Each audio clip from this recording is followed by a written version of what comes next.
Well, meanwhile, there is a great deal of support for the cartoonist killed during the attack. There's also support for freedom of speech and freedom of the press.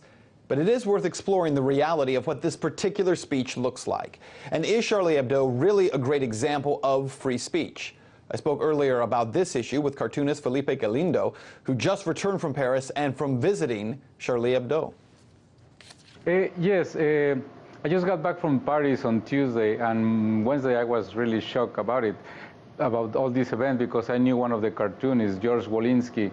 But before I boarded the plane in Paris, I bought the Charlie Hebdo magazine because when I met Wolinski 2 years ago, he invited me to contribute to the publication, and I wanted to take a look at the kind of humor they do. But really, this is not the kind of humor that is practiced in America. This is really pushing the envelope, as they say here. It goes to the other spectrum of what we are familiar with in America. This magazine, it came out on December 31st, so I didn't get the issue the last issue, but the one before, it had a spread about how to know if your teenager son is a jihadist. And among all the steps, I mean, it's very profane and very, how can I say, insulting to some people, but that's the tradition of the French press, to allow this kind of humor. It has been done since the times of Louis Philippe the King and Napoleon and all that. So there's always has been a voice among some cartoonists trying to say stuff that is going to bother institutions like the government or religion. So this is not something new, let's say, but it's only, at the same time, it's only a small market. I mean, the magazine was in financial troubles, and suddenly it's the most popular magazine in the world. And that's from true. running a That's true. From running. Let me ask you this. Let me ask you this for a second, because I'm glad you brought this issue up. Specifically, you know, I've been talking to several people in our newsroom about this, and Charlie Hebdo was these cartoons they were doing. A lot of folks in media, especially, are saying this is an attack on information. This is an attack on journalism. This is an attack on journalistic integrity. But candidly, and that's not to say that the response should be to murder someone, but candidly, what Charlie Hebdo was doing here, this is not journalism. As you said, in many cases, it's incredibly offensive. It's profane in many ways. That doesn't mean the response should be violent, but we need to keep in context what these cartoonists were doing, which, as you mentioned, is extremely offensive to a lot of people around the world. Mm-hmm. Yes, and as I said, I will mention this. If I have no idea why these radical people were buying the magazine and getting offended.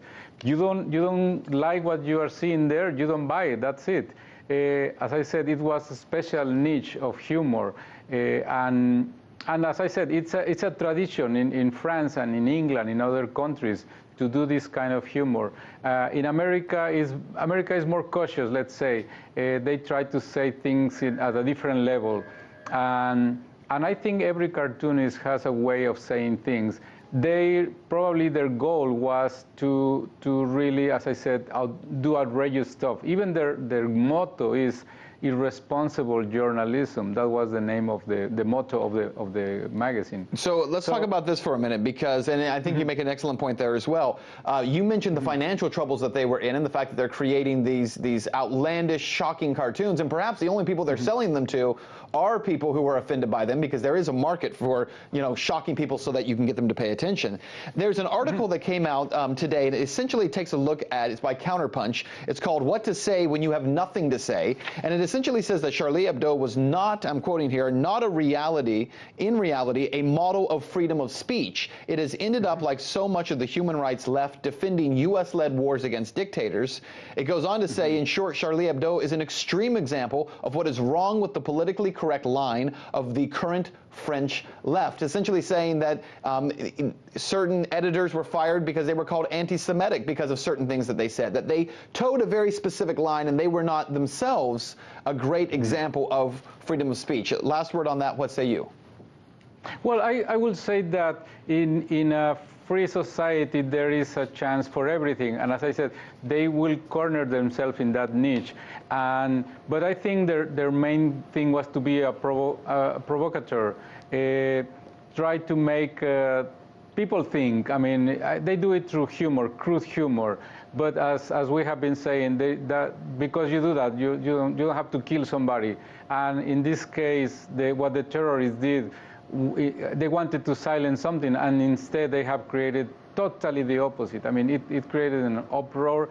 Now more cartoonists want to do this. I'm not saying they're going to follow the same kind of humor that they were doing, but they're expressing their opinions, and I think, like the old Arab proverb says, that the pen is mightier than the sword, or the guns in this case. Certainly I think that so. will prevail. Certainly so. Felipe Galindo, cartoonist, thank you so much for your time.